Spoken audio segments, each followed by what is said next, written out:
Salut à tous, on se retrouve pour une nouvelle vidéo et il s'agit d'une vidéo livre-film.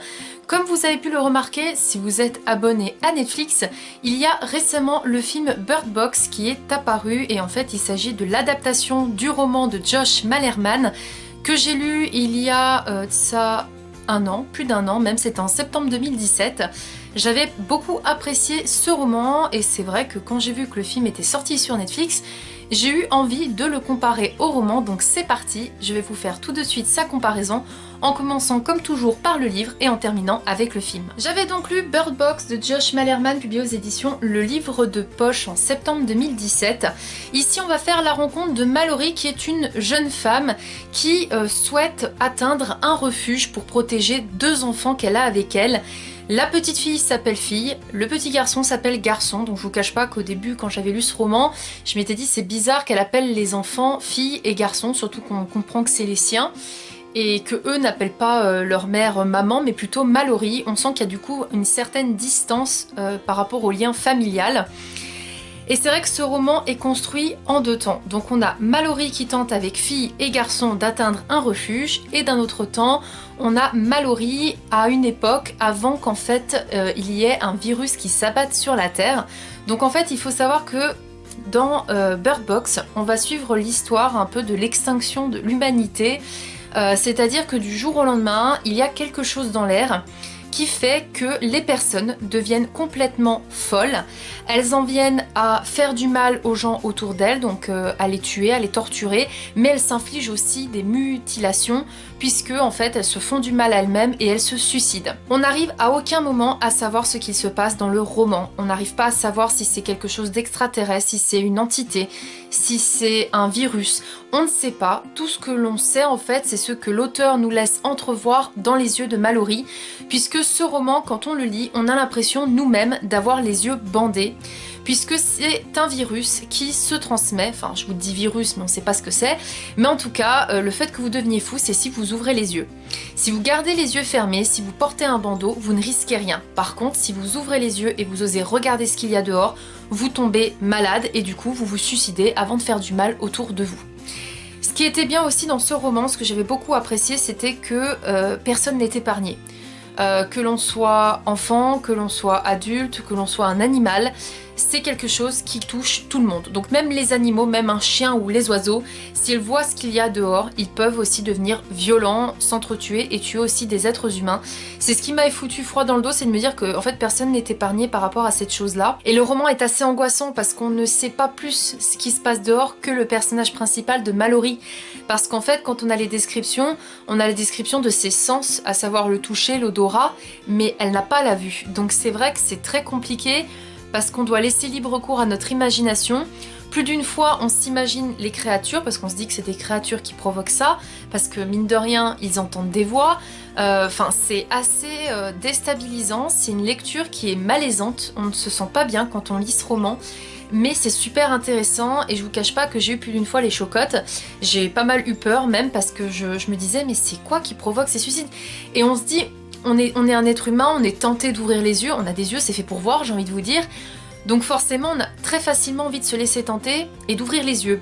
Sauf que malheureusement, si vous le faites, vous mourrez et en plus vous faites du mal autour de vous. Et c'est ça qui est bien aussi dans ce roman, c'est que vu qu'il est construit en deux temps, c'est-à-dire qu'on a Mallory qui est avec deux enfants et qui tente de retrouver un refuge, toujours les yeux bandés pour s'en sortir et sauver les enfants, et on a également Mallory au tout début de quand il y a ce virus ou ce phénomène étrange qui apparaît.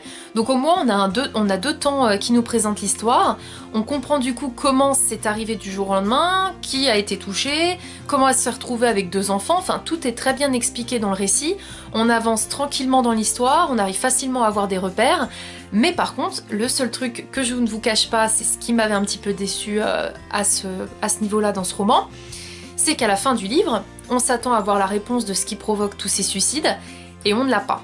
On ne l'a pas parce que l'auteur a décidé, je pense, de nous laisser libre cours à nos pires cauchemars. Parce qu'en fait, d'un côté, moi, l'étude que j'avais par rapport à ce phénomène, à cette histoire, c'était qu'en fait, les personnes, lorsqu'elles regardent ce qui se passe dehors, pour moi, c'est quelque chose qu'il y a dans l'air, mais c'est quelque chose qui peut peut-être être hallucinogène, du style pour que les gens deviennent fous.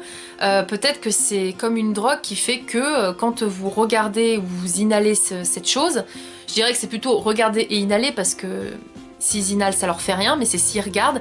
Je pense que c'est quelque chose dans l'air qui fait que si on ouvre les yeux et qu'on voit ce qui se passe dehors, on a des hallucinations et peut-être qu'on voit notre pire cauchemar ou les pires choses qui pourraient faire qu'on se pousse au suicide. Parce que là clairement c'est ça, c'est que les gens ils voient dehors. Et c'est quelque chose de tellement, je pense, qui dépasse l'entendement, qui dépasse la réalité, que les personnes préfèrent se foutre en l'air que d'affronter en fait cette horreur. Et du coup, c'est vrai que c'est très déstabilisant. Ce roman, il m'avait beaucoup fait penser, je l'avais dit dans ma vidéo, à Phénomène. C'est un film en fait que j'aime beaucoup, qui m'a plus d'une fois foutu les frissons dans le dos. Mais si vous avez l'occasion de voir ce film, je vous le recommande. Et du coup, c'est vrai que ce roman-là m'a pas mal fait penser à ce film et je trouvais que l'histoire était très originale. Je ne vous en dirai pas plus sur le roman, mais voilà, en tout cas j'avais passé un très bon moment de lecture, même si, comme je vous le dis, j'aurais aimé savoir le fin mot de l'histoire, de ce qui déclenchait en fait ces phénomènes-là.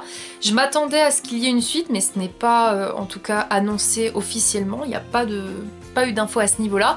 Peut-être au niveau du film qu'il y aura une suite, enfin en tout cas j'espère, j'aimerais bien avoir des réponses. Mais en tout cas je lui avais mis la note de 3 sur 5 et je vous laisse le lien de ma chronique en barre d'infos. Comme je vous le disais, j'ai donc ensuite regardé le film sur Netflix en fait de Bird Box, puisque j'avais envie de voir si ce que j'avais lu allait être très bien adapté en film. Je ne vous cache pas que pour moi ça a été une belle surprise, il y a beaucoup de personnes qui ont été déçues par le film. Pour moi, il respectait quand même majoritairement les principaux éléments du livre. Après, c'est vrai qu'il y a certaines choses qui changent, comme toujours, mais en soi, je trouvais que c'était une bonne adaptation. Beaucoup de personnes ont trouvé que c'était très long, ce que je peux comprendre. C'est vrai qu'il y a des scènes quand même un petit peu longues, mais honnêtement, moi j'ai trouvé quand même que l'action était présente et en tout cas, les frissons étaient là. Comme toujours, je vais commencer par vous dire les plus, c'est-à-dire ce que j'ai aimé du film par rapport au livre, et ensuite je parlerai de ce que j'ai trouvé qui était un petit peu moins bien. Au niveau des plus, on va pas se cacher, dans ce film on a quand même de très bons acteurs. On a Sarah Paulson, Sandra Bullock qui joue le rôle de Mallory, donc la mère, et John Malkovich qui joue un personnage assez chiant, honnêtement, on avait envie de le tarter dans ce film. Donc déjà, ce que j'ai beaucoup apprécié quand j'ai commencé le film, c'était de me dire ah, il y a des bons acteurs. Moi, Sarah Paulson, j'adore, elle est dans American Horror Story, c'est une actrice que j'aime beaucoup. Le deuxième point positif, c'est l'ambiance stressante. Plus d'une fois, j'ai quand même sursauté en regardant le film. Je trouvais que les scènes, certaines des fois s'enchaînaient tellement rapidement que je me disais ouh là là, ça va se calmer, ça va s'arrêter. Et c'est vrai qu'on stresse en fait. On stresse parce qu'on se dit mais qu'est-ce qui se passe ? On se met à la place des personnages, on s'attache quelque part à eux, et c'est vrai que l'ambiance pour moi était très stressante et angoissante, et elle était à la hauteur du roman. Un autre élément que j'ai beaucoup apprécié dans le film, c'est les effets spéciaux, notamment celui des personnes qui sont infectées par l'espèce de virus, puisqu'on se rend très vite compte, d'ailleurs c'est Sarah Paulson qui nous montre vraiment bien dès le départ du film, comment les yeux en fait sont quand la personne est infectée. Et c'est très déstabilisant, on se sent pas bien en fait parce qu'on se rend compte au niveau de leurs yeux qui commencent à avoir des larmes comme si c'était quelque chose d'horrible qui leur arrivait, qui sont dépressifs et les yeux deviennent même rouge-marron, enfin c'est vraiment un regard en fait de mort, comme si déjà ils étaient en train de pourrir à l'intérieur, enfin c'est très particulier et je trouvais que leur regard était très angoissant et justement on se disait... Quand on regardait leurs yeux, parce qu'on dit souvent que les yeux sont le miroir de l'âme, quand on regardait leurs yeux, on se disait mais qu'est-ce qu'ils voient pour que ça soit quelque chose d'aussi horrible pour les faire avoir des yeux qui se transforment de cette manière-là. Franchement, moi je me disais en regardant les regards de ceux qui étaient malades, j'étais là mais qu'est-ce qu'ils voient ? Qu'est-ce qu'ils voient qui fait que c'est tellement abominable qu'ils se suicident ? Enfin franchement, je vous jure, c'est... Moi franchement, cet effet spéciaux sur les yeux, ça m'a cloué, je pense que ça se ressent rien qu'à ma voix quand j'en parle. On a également beaucoup de respect des éléments du livre, notamment le fait que, de une, on ne sache pas ce qui provoque ces suicides, on ne le sait pas dans le livre, on ne le sait pas plus dans le film, que les enfants, filles et garçons soient appelés de la même manière dans le livre et dans le film, ça j'ai beaucoup apprécié, parce que justement c'était aussi un élément qui était très choquant dans le livre, qui m'a marqué, et je trouvais ça important qu'ils le reprennent dans le film pour bien faire comprendre que Mallory décide en fait de ne pas vraiment leur donner de prénom, pour peut-être pas vraiment s'attacher à eux, on ne sait pas trop. Moi j'avais vraiment le sentiment qu'elle prenait sa distance pour ne pas s'attacher à eux au cas où il leur arriverait un malheur, ce qui est très, très triste est un peu glauque quand même, mais je trouvais cet élément très important, donc il a été respecté. On a également le respect au niveau de la rivière, puisqu'en fait Mallory, pour atteindre le refuge, va emprunter une rivière très dangereuse, les yeux bandés avec les enfants, et ça c'est une scène qui était très importante dans le roman, parce que c'est vraiment...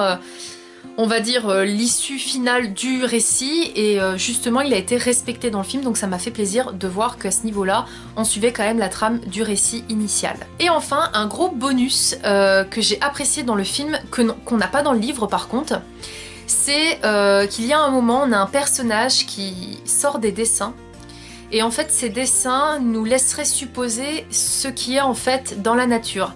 Et alors ça franchement je vous assure que quand vous voyez les dessins, bah vous n'êtes pas à l'aise, hein. Vous n'êtes pas à l'aise parce que vous dites si ce qu'il dessine le mec là parce qu'il voit ce qui se passe, et bah on n'est pas dans la galère, parce que pour ne rien vous cacher, moi honnêtement, par rapport au dessin là, ça m'a tout de suite fait un lien avec le film The Mist, qui était inspiré justement de Brume de Stephen King, du roman donc de Stephen King.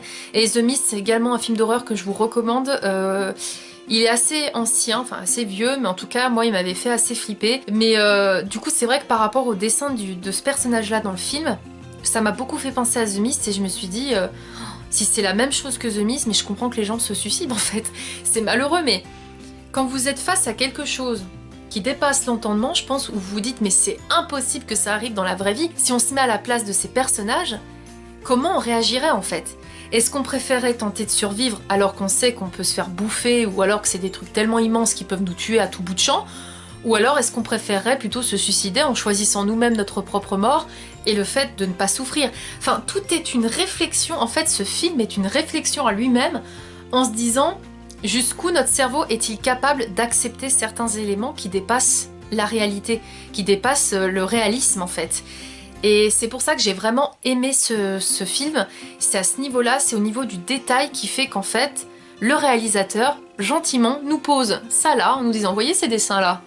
Bah ça se trouve, en fait, c'est ce qui se passe dehors, vous ne le voyez pas, mais ces bestioles, elles sont dehors. Et je trouvais ça très intéressant, justement, dans le film, quelque part, nous donner une réponse que l'on n'a pas dans le roman. Après, bien sûr, avoir parlé des éléments positifs du film, je vais maintenant vous parler des petites choses qui m'ont chagriné. Tout d'abord, il y a un élément du livre qui était très important pour moi et que je n'ai pas retrouvé dans le film, c'est que dans le roman, les personnes, quand elles chopent le virus, la première chose qu'elles font, c'est de devenir des tueurs sanguinaires. En fait, ils deviennent des psychopathes, des fous, qui d'abord, avant de se suicider, tuent des gens, ils les massacrent, enfin voilà, ça devient des tueurs en fait, des psychopathes. Et après, ils se suicident. Or là, dans le film, les gens chopent le virus, mais ils ne vont pas faire du mal à ceux autour d'eux, ils vont tout de suite se suicider. Et c'est ce que je trouvais dommage, c'est que ça aurait mis encore plus de tension dans le film, de se dire voilà, non seulement ils vont se tuer, mais avant ils vont faire du mal à des gens autour de vous. Et vous vous dites que si vous vous promenez les yeux bandés et que vous entendez des gens qui ont le virus, qui sont complètement ravagés du cerveau et qui veulent vous tuer, c'est encore plus angoissant que de savoir bah s'ils chopent le virus, ils se suicident, bon bah malheureusement c'est triste, mais ils me feront rien en fait. Et c'était un élément qui pour moi aurait pu rajouter encore de l'angoisse dans le film. Un autre élément que j'ai trouvé un petit peu dommage, c'est que dans le roman, comme je vous l'ai dit, personne n'est épargné, tout le monde chope le virus, quiconque ouvre les yeux et voit ce qui se passe dehors chope le virus. Alors par contre les animaux il semblerait qu'ils soient épargnés parce que dans le film on n'en voit aucun infecté, ce que je trouve dommage, parce que voilà, normalement les animaux sont infectés, tout le monde est infecté. Et ce que j'ai moyennement apprécié, c'est que du coup dans le film, ceux qui sont fous, donc les schizophrènes, enfin les malades mentaux en tout cas, peuvent voir ce qui se passe, et d'ailleurs ils sont fascinés par ce qui se passe dehors, sans se suicider ou se faire du mal. Alors oui, ça rajoute peut-être un côté angoissant qu'on n'avait pas avec le fait que ceux qui chopent le virus deviennent des tueurs sanguinaires. Peut-être que c'était pour dire on enlève un élément important mais on va en transformer un autre pour que ça devienne un petit peu plus angoissant. Mais je vous cache pas que j'étais un petit peu perplexe en fait. Qu'est-ce qui fait que ces personnes qui sont folles, ce virus ne les atteint pas? Alors au début je me suis dit c'est possible que vu que ce sont des personnes qui déjà ne sont pas stables mentalement, qu'elles sont déséquilibrées, qu'elles s'imaginent peut-être des choses, qu'elles croient voir ou entendre des choses, peut-être que le fait de voir quelque chose qui dépasse l'entendement, qui pour nous rendrait fous et nous pousserait au suicide, pour eux ça leur fait rien parce qu'en fait ils sont déjà dans un monde imaginaire et du coup ce qu'ils voient ils pensent pas que c'est réel et du coup ça ne les atteint pas.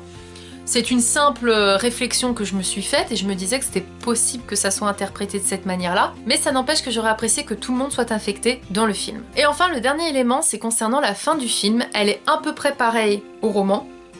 C'est juste que dans le roman, je trouvais que la façon dont ça se terminait, la fatalité en fait, était un peu plus sombre et triste que celle du film. Je sais pas comment vous dire en fait. Celle dans le livre, je m'étais dit, oh bah non, ils en sont venus à ce point-là pour essayer de survivre, alors que à la fin du film, je me suis dit, bon bah oui, c'est logique, oui effectivement. Donc vous voyez, c'est pas la même fin. Hein. Pour moi, le livre, je me suis dit, oulala, la fatalité, et là le film, je me suis dit, oulala, c'est fini, dommage. Voilà. Je vous en dirai pas plus après sur mon avis pour le film, je vous ai donné déjà beaucoup d'éléments de comparaison avec le roman. J'ai trouvé que c'était un film justement qu'on pouvait vraiment critiquer aussi bien en positif qu'en négatif parce que ça reprend bien quand même majoritairement le roman. Je ne peux pas dire que c'est une mauvaise adaptation. Cette vidéo est maintenant terminée, j'espère qu'elle vous aura plu. N'hésitez pas à me dire si vous avez lu Bird Box, ce que vous en avez pensé. Et si jamais vous avez vu le film sur Netflix, je serais curieuse d'avoir votre avis justement sur les éléments que je vous ai cités ou sur d'autres. En tout cas, n'hésitez pas à me dire si vous trouvez que le film est bien adapté du roman ou pas. Et sur ce, je vous dis à très vite pour de prochaines vidéos.